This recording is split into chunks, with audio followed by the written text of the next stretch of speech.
할렐루야, 반갑습니다. 아멘. 반갑습니다.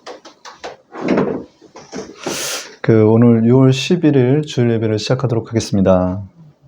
오늘 읽으실 하나님의 본문 말씀은 요한복음 16장 13절입니다.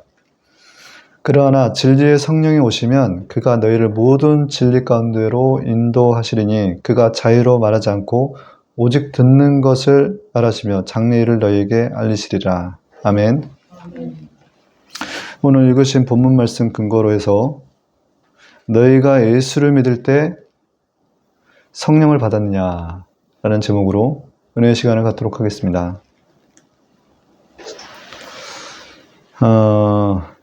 우리가 예수님을 믿을 때 예수님의 보혈의 능력을 통해서 하나님과 인간 사이의 그 원수되었던 관계가 청산되고 그로 말미암아 성령이 임할 때 인간과 하나님의 관계에 있어서 올바른 관계가 다시 형성될 수 있다는 것입니다. 아멘. 성령은 성부와 성자와 하나인 삼위일체이십니다. 성령께서 우리 안에 오심으로 말미암아 그 성육신 때보다도 더 밀접한 관계를 가질 수 있다는 거예요. 과거에 예수님께서도 실제 우리 2000년 전에 우리 인생 가운데 오셨는데 지금은 우리 안에 와 계시는 거예요. 그래서 더 밀접한 관계를 가질 수 있다. 임마누엘 하나님, 함께 하시는 하나님이 되셨다라는 것입니다.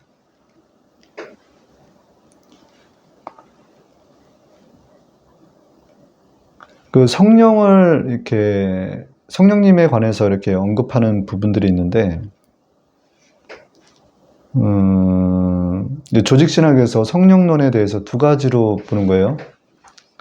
하나는 이제 그 개혁교회 입장과 저희 교단인 오순절 교단의 입장을 좀 나누어서 제가 좀 말씀을 드릴게요. 개혁교회의 입장은 그 중생과 성령 침례가 공존한다라는 거예요. 성령의 역사 없이는 구원이 있을 수 없다라고 얘기하는 것이고, 그에 대한 근거된 말씀으로 에베소서 4장 5절에 주도 한 분이시오 믿음도 하나요 세례도 하나요 라고 말씀하고 계시는 거예요. 반대로 이제 오순절 교단에서 얘기하는 성령론은 중생과 성령 침례는 다른 사역이다라고 얘기를 하고 있는 것입니다. 대표적으로 그 R.A. 토레이 신학자께서는 성령으로 침례받는 것은 그의 중생시키는 일과 다르고 그 일에 첨가되어진 성령의 역사임이 분명하다. 어떤 사람은 중생할 수 있으나 성령의 침례를 못 받을 수도 있다. 중생하는데 성령의 역사가 필요하고 중생하는 자는 구원을 받으며 그의 성령 침례를 받는 자는 하나님을 섬기기에 합당한 힘을 부여받는다라고 얘기를 하는 거예요. 거기에 관련된 말씀이 고린도전서 12장 3절인데 그러므로 내가 너희에게 알겠노니 하나님으로 말하는 자는 누구든지 예수를 저주할 자라 하지 않고 또 성령이 아니고서는 누구든지 예수를 주시라 할 수 없느니라. 로마서 8장 9절은 만일 너희 속에 하나님의 영이 거하시면 너희가 육신에 있지 않냐고 영이 있나니 누구든지 그리스도의 영이 없으면 그리스도의 사람이 아니니라. 사도행전 1장 8절에는 오직 성령이 너희에게 임하시면 너희가 권능을 받고 예루살렘과 온 유대와 사마리아 땅끝까지 이르러 내 증인이 되리라 하시니라 라는 거예요. 우리가 이제 보통 성령의 역사를 통해서 예수를 주라 시인할 수가 있어요. 근데 예수를 주라 시인하는데 우리 머리나 우리의 지식으로 예수를 주라 시인하는 것이 아니라 마음으로 믿어서 예수를 주라고 시인하는 거예요. 마음으로 예수님이 하나님의 아들이시고 그리스도이다라는 게 믿어져야 돼요. 이게 성령의 역사를 통한 중생이라는 것입니다. 그 중생과 거듭남을 통해서 새로운 피조물이 되는 거예요. 그래서 구원함을 받는데 앞서 말씀드렸던 것처럼 개혁교회의 입장과 오순절 교단의 입장은 좀 차이가 있다는 것입니다. 근데 사람마다 각기 성령, 중생과 성령 침례가 한꺼번에 오는 사람들도 있고, 반대로 성령, 중생 거듭남과 성령 침례가 별도의 사역처럼 느껴져 다가오는 사람들도 있다는 거예요. 근데 제 경험에 비춰서 말씀드리면, 하나님의 은혜가 임할 때, 새로운 거듭남, 번 어게인이라고 새로 태어난 듯한 느낌을 교회에서 제가 받고 난 다음에 어느 일정 시간이 지나서 성령 세례가 임하는 것을 따로 저는 별도로 경험을 했었어요. 그래서 이제 개혁교회가 맞냐, 또 오순절 교단의 순복음 교회의 어떤 성령 침례에 관련된 이론이 맞느냐, 학설이 맞느냐, 이거는 분분하다라고 생각하고 있고요. 다만 중생을 통한 어떤 구원함은 우리가 예수를 주라 시인할 때만이 가능하다. 아멘. 주라 시인하는데 마음으로 믿어야 된다는 거예요. 그 마음으로 믿게끔 하는 게 사실 성령의 역사라는 거예요. 그리고 거기에 더불어서 성령 세례를 받게끔 해서 충만함을 경험하는 것은, 이것은 하나님의 일을 감당할 수 있는 힘을 부여받는 것이다 라고 정의 내릴 수 있다는 것입니다.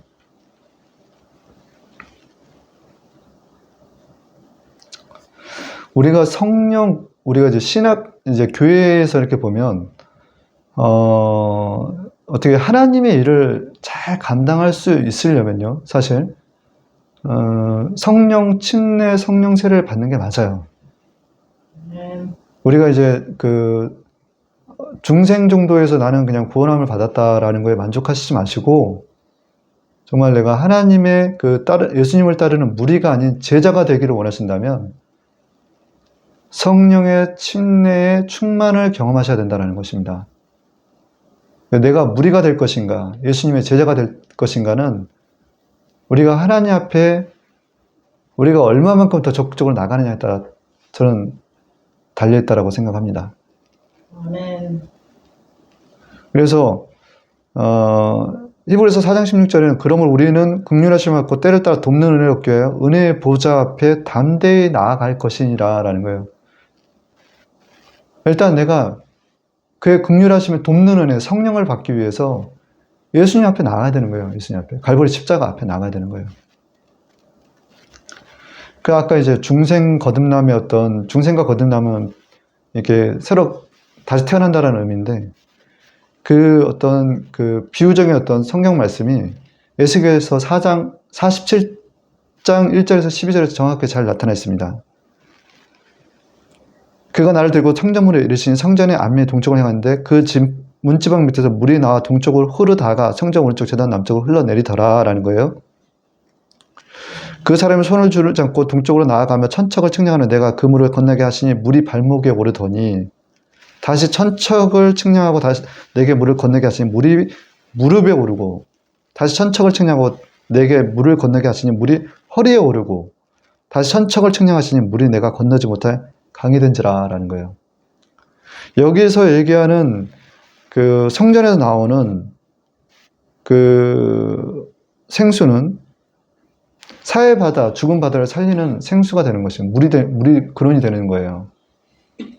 그리고 여기서 우리가 참고해야 될 부분은 이 생수는 무엇을 의미하냐라는 것인데, 이 생수가 성령이라는 거예요. 성령.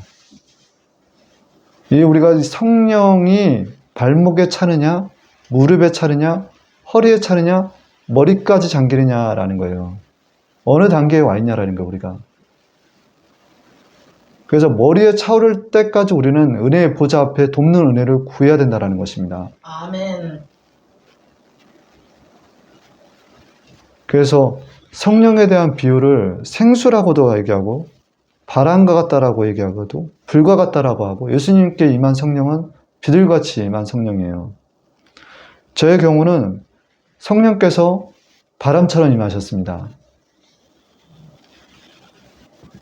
또한 생수같이 임하시기도 하시더라고요. 호련히 하늘로부터 급하고 강한 바람 같은 소리가 있어 그들이 앉은 온 집에 가득하며 사도행전 2장 2절의 말씀처럼 또 요한복음 3장 8절 바람이 임의로 불며 내가 그 소리는 들어도 어디로 와서 어디로 가는지 알지 못하느니 성령으로 난 사람도 다 그러하니라 라는 거예요. 제가 그 교회에서 아침 새벽 기도 시간에 기도를 하는데 그때 그 한 목사님께서 축도를 해주시는데 성도들에게 역사하는 어둠의 악한 영들은 예수 그리스도로 떠나갈지어다 라고 얘기하고 성도들이 하나님의 크신 은혜 가운데 머무를지어다 임할지어다 라고 하는데 어디서 시원한 바람이 제 몸을 감싸는 거예요. 그리고 이전 것은 지나갔으니 보라 새 것이 되었도다 라는 하나님의 음성이 들리는 거예요. 그리고 그 안에 제 안에서 뭔가 쑥 빠져나가는 것과 동시에 천국이 임하는 경험을 하더라는 것입니다. 아멘. 우리 성령이 임하면요 이렇게 저와 같이 바람처럼 임할 수도 있고 생수처럼 임할 수도 있고 불처럼 임할 수도 있고 예수님과 같이 비둘기같이 임할 수도 있다는 거예요. 우리는 성령의 체험을 해야 됩니다. 성령의 침례, 세례를 받아야 돼요. 예수님께서 공생애를 시작하기 전에 요단강에서 요한에게 세례를 받을 때 예수께서 세례를 받으시고 곧 물에서 올라오실 때 하늘이 열리고 하나님의 성령의 비둘기같이 내려 자기의 임하심을 보시더니 하늘로서 소리가 있어 말씀하시되 이는 내 사랑하는 아들이요 내 기뻐하는 자라 하시니라. 마태복음 3장 13절에서 17절의 말씀을 통해서 예수님께서 성령이 임하시는 장면을 볼 수가 있는 거예요. 마주할 수가 있는 거라는 것입니다. 예수님께서 공적 임무의 어떤 삶을 시작할 때 성령께서 임하시더라는 거예요. 성령께서. 육체 가운데로 오신 예수님께서 성령께서 임하시니 그 성령과 함께 동행했다라는 것을 이 장면을 통해서 알 수가 있는 거예요.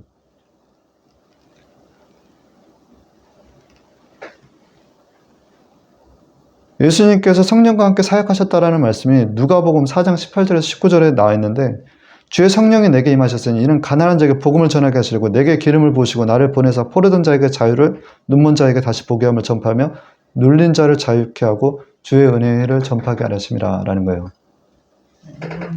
예수님께서 누가복음에서 하셨던 말씀이에요. 주의 성령이 임하였으니 이는 가난한 자에게 복음을 전하게 하려고 내게 기름을 부으셨다라는 것입니다. 그리고 나를 보내서 포로된 자에게 자유를 주고 눈먼 자에게 다시 보게 하면 이 성경 누가복음 4장 18절에서 19절의 말씀은 사실 구약의 이사야 선지서 61장 1절 3절의 말씀을 인용하신 거라는 거예요. 그 예언이 성취된 거예요. 예수님을 통해서. 예수님께서는 우리에게 말씀하십니다. 볼자다 그가 구름을 타고 오시리라. 요한계시록 1장 7절의 말씀처럼 예수님께서는 다시 오실 거예요. 그런 예수님께서 우리에게 지상명령을 주신 거죠. 마태복음 28장 18절에서 20절에 예수께서 나와 일러 이르시되 하늘과 땅의 모든 권세를 내게 주셨으니 그러므로 너희는 가서 모든 족속으로 제자를 삼아 아버지 아들과 성령의 이름으로 세례를 주고 내가 너희에게 분부한 모든 것을 가르쳐 지키게 하라. 볼지어다 내가 세상 끝날까지 너희 항상 함께 있으리라 하시니라. 오늘날 예수님께서 우리에게 또 다른 보혜사 성령을 주시겠다라고 하시는 거예요. 내가 맨날이 못돼요. 너희에게 또 다른 보혜사 성령을 너희에게 보내주시겠다. 예수님께서는 지금 하나님 보좌 우편에 앉아 계시지만 이 땅 가운데 계신 교회의 하나님의 자녀들에게 성령을 보내주시는 거예요. 모세가 70장로를 세울 때 모세의 얘기는 회중 가운데서 다른 두 명에게도 성령이 임하는 걸 보고 이와 같이 모든 사람이 선지자 되기를 원한다라고 했던 구절이 있어요. 그와 같이 지금 하나님께서는 모든 사람에게 만민에게 성령 부어주시기를 원하시는 것이라는 것입니다.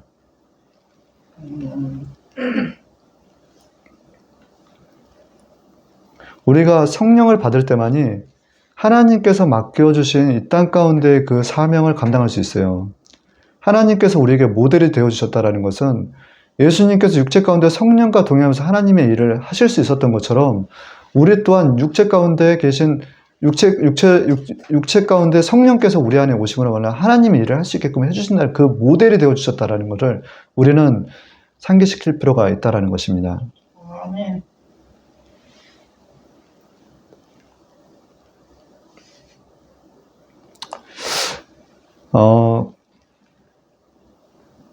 그렇지만 지금 이제 교회에서 보면 우리가 이제 예수님을 머리로 이렇게 자꾸 지식으로 알려고 하는 분들이 많이 있습니다. 이 성령의 역사를 임하려면 우리가 하나님 앞에 나아가야 돼요. 아까 은혜의 보좌 앞으로 나아가야 된다고 했어요. 마태복음 7장 11절의 말씀에 너희가 악한 자라도 좋은 것을 자식에게 줄 줄 알거든 하물며 하늘에 계신 너희 아버지께서 구하는 자에게 좋은 것을 주시지 아니하겠느냐. 그럼 우리는 어떻게 해야 됩니까? 그 아버지의 뜻을 알았더라면 우리는 달라라고 해야 돼요. 세례 요한의 때부터 지금까지 천국은 침노를 당하나니 침노하는 자는 빼앗느니라 천국은 침노하는 자의 것이니라라는 거예요. 마태복음 11장 12절의 말씀입니다. 아까 말씀드린 성령이 힘입어 귀신이 떠나가거나 성령이 우리 안에 들어오면요, 우리는 천국을 맛봐요. 그래서 성령을 우리는 달라라고 하나님 앞에 달라라고 해야 돼요. 구해야 된다라는 것입니다.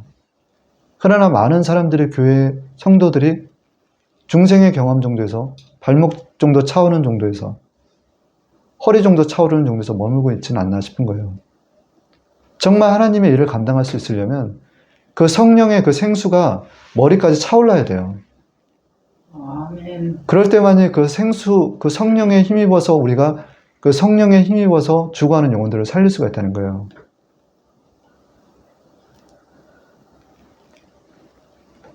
우리가 성령을 받은 사례가 도대체 어떤 사례가 있는지 한번 살펴보자면 사도행전에 성령 침례 받은 증거들이 잘 나타나 있습니다. 오순절 다락방의 기도 가운데 120명의 성도에게 성령 계시가 강림하신 것을 볼 수가 있고요. 사도행전 2장 1절에서 4절. 그리고 빌립이 사마리아 복음을 전해 온성의 기쁨 있는 상태에서 베드로와 요한이 믿는 자들에게 안수했을 때, 사도들이 안수했을 때 성령이 또 강림한 것을 볼 수가 있습니다. 사도행전 8장에서 14절에서 19절.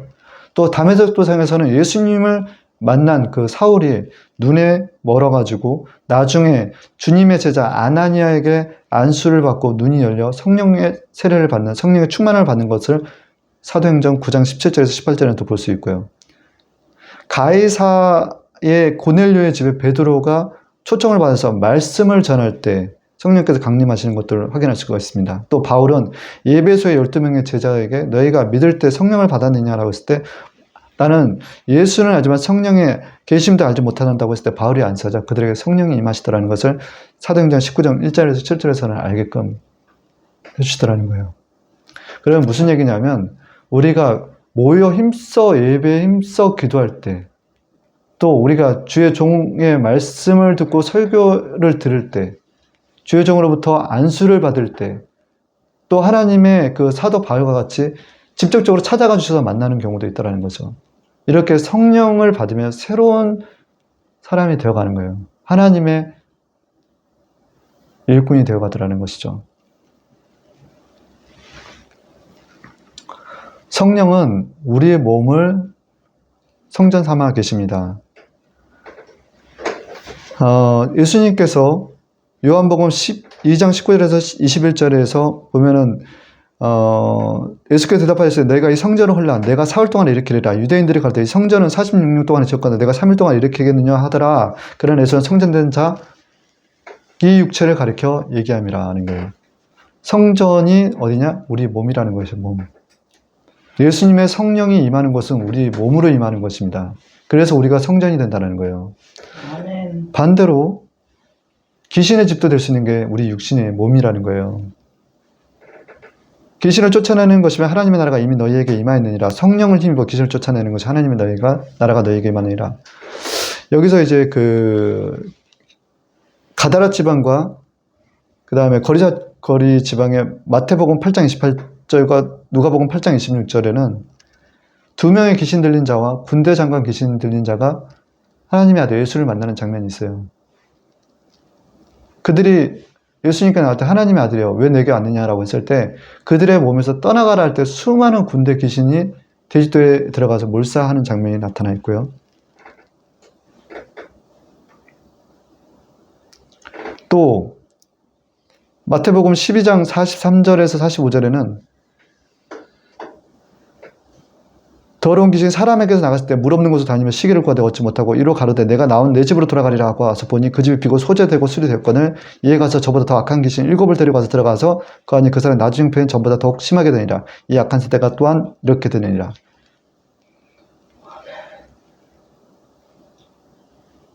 너희가 하나님의 성전인 것과 하나님의 성령이 너희 안에 거하시는 것을 알지 못하느냐. 누구든지 하나님의 성전을 더럽히면 하나님은 그 사람을 멸하시리라. 하나님의 성전은 거룩하니 너희도 그러하니라. 고린도전서 3장 16절에서 17절의 말씀입니다. 이게 앞서 말씀드렸지만 예수를 통해서 예수님을 통해서 하나님께로부터 우리가 성령을 받으면 우리가 성전이 되지만 반대로 우리 육신이 귀신의 집이 될 수도 있다는 것을 아셔야 된다는 거예요.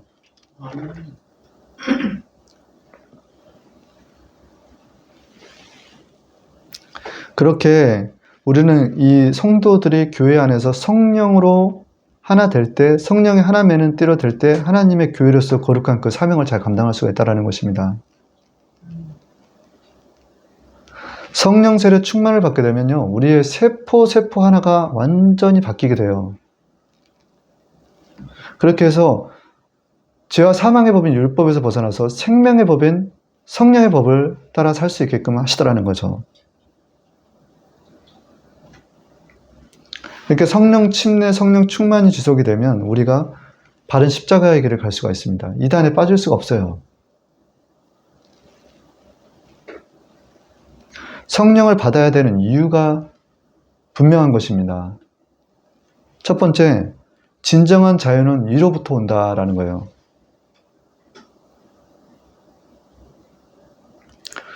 우리 자유는 우리가 막 우리 마음대로 사는 삶이 자유라고 생각하는데 거룩한 삶을 살면서 자유를 누리는 것은요, 위로부터 내려와요. 왜 우리가 거룩하게 살아야 되느냐라는 것은 레위기 19장의 1절과 2절에 하나님의 속성에 대해서 정확하게 나와 있습니다. 야훼께서 모세에게 이르시되 너는 이스라엘 자손의 온 회중에 구하여 이르라. 너희는 거룩하라. 나 야훼 너희 하나님의 거룩함이라 라는 거예요. 그러니 너희 택한 자녀들 베드로전서 2장 9절에서 그러나 너희는 택하신 족속이요 왕같은 제사장들이요 거룩한 나라요 그 소유가 된 백성이니 이는 너희를 얻은 데서 불러내어 그의 기이한 빛에 들어가게 하였나니 라는 거예요. 무슨 얘기냐면 하나님께서 거룩하시니 너희들도 거룩하라는 거예요. 빛의 자녀처럼 행하라라는 것이죠. 그렇게 우리가 거룩성을 유지하면서 하나님의 자녀로서 섬기는 종으로서의 삶을 살 때 하나님께서 우리에게 자유를 주신다라는 것입니다. 이건 세상에서 오는 자유하고 좀 달라요. 성령께서 우리를 지배하시면서 우리 위로부터 오는 자유를 받게 하시는 하나님의 역사라는 것입니다. 아멘. 갈라디아서 5장 13절에서 형제들아 너희가 자유를 위하여 부르심을 받으나 그러나 그 자유를 육체의 길을 삼지 말고 오직 사랑으로 서로 종노릇하라. 베드로전서 2장 16절 너희는 자유가 있으나 그 자유를 악을 가리는 데 쓰지 말고 오직 하나님과 종과 같이 하라. 무사람을 공경하며 형제를 사랑하며 하나님을 두려워하며 왕을 존대하라. 이 얘기는 뭐냐면 그렇게 살라라는 거예요. 그때 너희에게 자유를 주겠다라는 것입니다.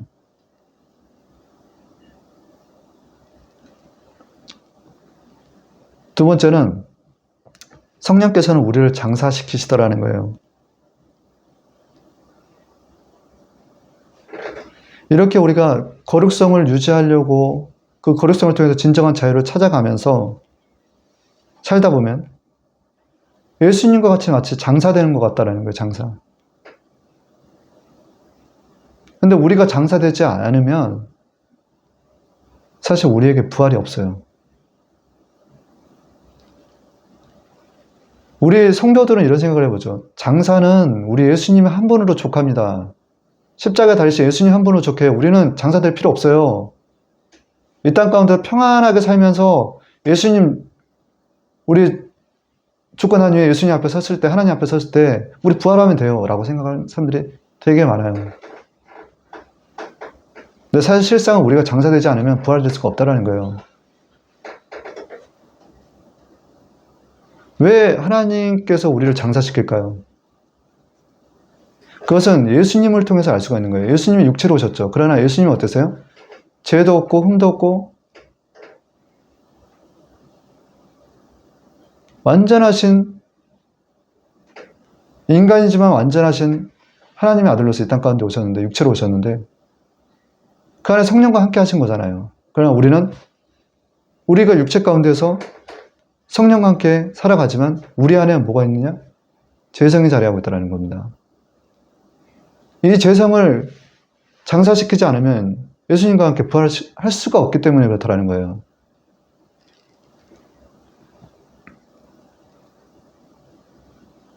우리 안에 탐욕, 욕심, 이기심, 그렇게 십자가에 못 박게 하시는 것이 성령께서 다스리시는 모습이라는 것입니다.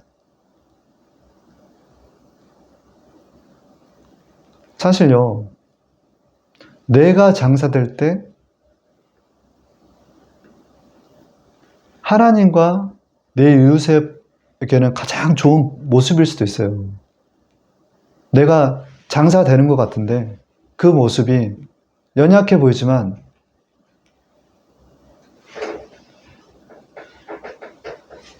그 모습이 내 이웃과 하나님께 가장 좋은 모습일 수도 있다는 것입니다.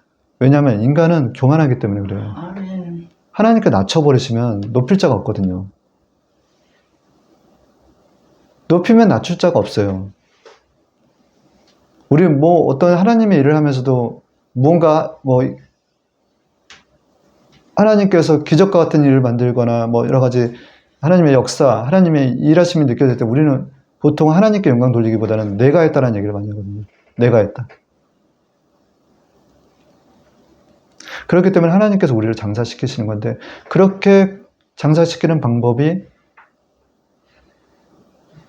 하나님의 그 성령의 다스림으로 이루어지더라는 것입니다. 그래서 주께서 자녀들을 고생시키시는 게 본심이 아니시더라는 거예요.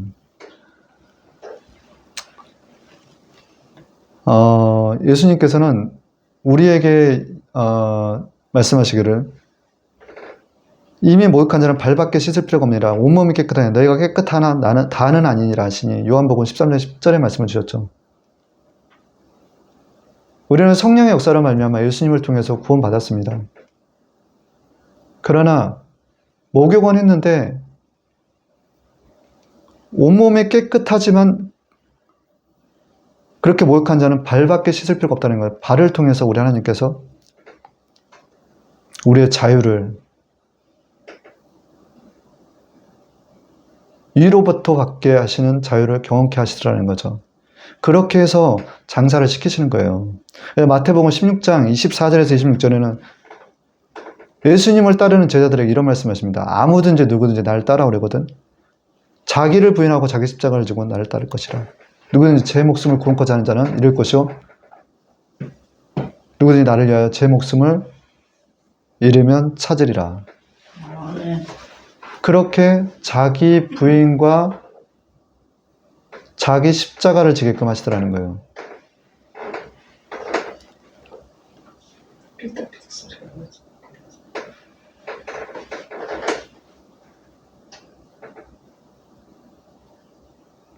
갈라디아 2장 20절에는 내가 그리스도와 함께 십자가에 못 박혔느냐 그런지 이제는 내가 산 것이 아니요 오직 그 내 안에 계신 그리스도께서 산 것이니라. 이제 내가 육체 가운데 사는 건 나를 사랑하사 나를 위하여 자기 몸을 버리신 하나님의 아들을 믿는 믿음 안에 사는 것이라.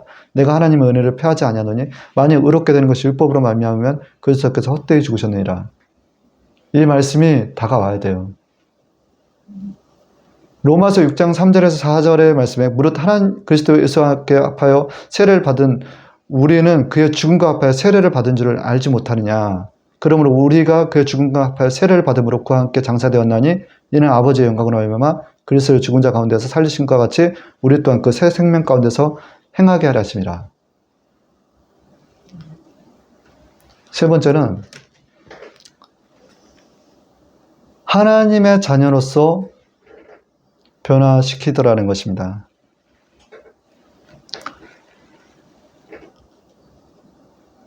디모데전서 4장 8절은 육체 연습은 약간의 유익이 있으나 경건은 범사에 유익하니 금생과 내세의 약속이 있느니라. 디모데후서 35절에는 경건의 모양에서 경건의 능력을 부인하는 자니 이 같은 자들에게서 내게 돌아서라. 고린도서 4장 16절에는 그러므로 우리가 낙심하지 아니하느니 겉사람 후패하나 우리의 속은 날로 새로워지도다. 이 말씀들이 무슨 얘기냐라는 거예요. 우리가 나이를 먹으면 얼굴이 점점 어떻게 보니까 후패해지죠. 그러나 우리의 속사람이 누굴 닮아가느냐? 예수님의 모습으로 바뀌더라는 거예요. 그렇게 경건의 모양을 찾아가더라는 거죠.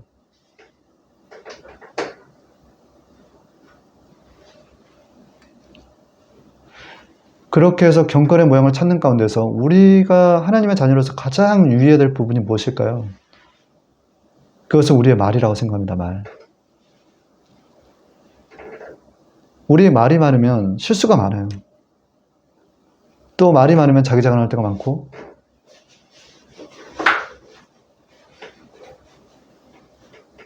오히려 말을 적게 하는 것이 섬기는 것이다라는 거죠. 말을 적게 할 때 오히려 배울 게 많은 거예요. 그래서 야고보서 1장 19절에서 20절에는 내 사랑하는 형제들아 너희가 알지니 사람마다 듣기는 속히 하고 말하기는 더디하며 성내기는 더디하라. 사람이 성내는 것이 하나님의 의를 이루지 못하리라. 말하는 거를 어떻게 하라고요? 더디하라는 거예요. 듣기는 속히 하고.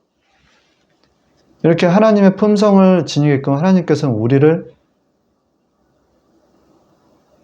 우리에게 위로부터 오는 자유를 받게 하시고 우리를 또 장사 지내게 하시면서 거룩한 하나님의 백성으로서 변화시키고 또한 우리의 말과 행동 또한 바꿔나가시더라는 거예요. 하나님의 자녀로서. 결론입니다. 예수께서 대답하시되 하나님께서 보내신 일을 믿는 것이 하나님의 일이라 하시니 요한복음 6장 29절의 말씀입니다. 요한일서 2장 18절에 아이들아 지금은 마지막 때라 적그리스도가 오리라 는 말을 너희가 들은 것 같이 지금도 많은 적그리스도가 일어났으니 그러므로 우리가 마지막 때인 줄 아노라 라는 것입니다.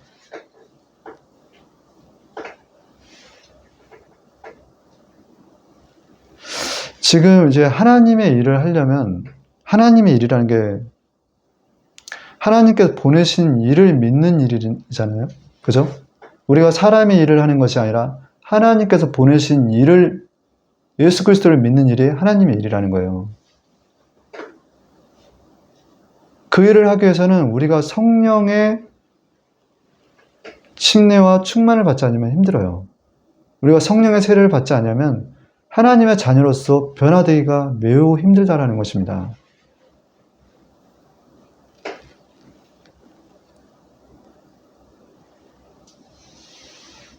주님 오실 날이 얼마 남지 않았어요. 그러나 내가 받은 달란트를 얼만큼 지금 사용하고 있느냐, 그걸 땅에 묻어버리고 있지는 않느냐 한번 사실 살펴볼 필요가 있습니다.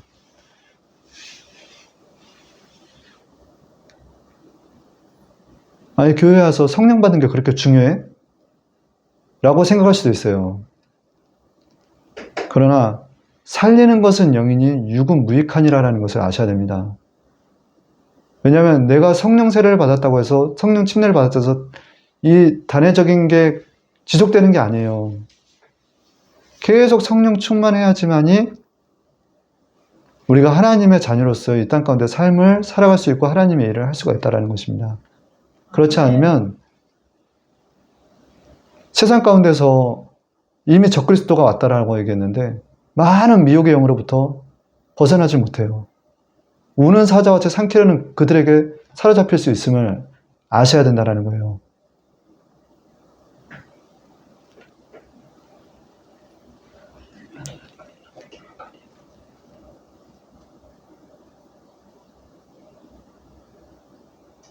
내가 거룩할 때 내 이웃을 섬기며 사랑할 때 위로부터 진정한 평안과 자유가 온다. 하나님께서는 예수님을 통해 오신 성령님을 통해 이 땅 가운데 있는 우리를 변하시고 진리신 예수님께 나오게 하신다라는 것입니다. 중요한 것은 이 자리에서 끝까지 포기하지 않고 자신의 맡겨진 달란트를 가지고 교회에서 자리를 지키는 것 또한 매우 중요하다. 내가 예수를 믿을 때 성령을 받았느냐. 이것으로 주일 예배를 마치도록 하겠습니다. 잠시 기도하겠습니다. 좋으신 하나님 아버지 감사합니다. 우리 하나님 아버지요, 우리가 교회에서 정말 하나님의 일을 하기 위해서는 정말 그 생수의 근원 되신 우리 하나님 앞에 나아서 성령의 충만함, 아버지 머리까지 차오르는 그 충만함이 있어야지만 정말 예수님을 따르는 제자로서의 삶을 살 수가 있습니다. 발목 정도에서, 무릎 정도에서, 허리 정도에서 차는 것에서 나 구원받았다라고 즐거워할 것이 아닙니다. 세상은 악하고 세상에는 사단 마귀가 적그리스도가 우는 사자와 같이, 이미 이 땅 가운데 있는 적그리스도가 우는 사자와 같이 삼키라요. 많은 영혼들을 실족해 하고 있습니다. 아버지, 성령께서 역사하심으로 말미암아 올바른 십자가의 길, 그 십자가의 길을 가는 데 있어서 견인하심과 그 좁고 협착한 길을 견인하심과 붙드심으로 말미암아 우리가 하나님 앞에 설 수가 있는 거예요. 그렇지 않냐면 그 십자가의 길 감당하기가 힘들어요. 다들 예수를 믿을 때 성령을 받는 귀한 역사에 임하게 하시고 날마다 기도와 말씀으로, 전도로, 찬양으로 성령 충만한 운서 순복음 교회 교인들 되게 하여 주시옵소서. 살아계신 하나님의 아들 독생자 예수 그리스도 이름으로 하나님께 감사하며 드립나이다. 아멘. 아멘.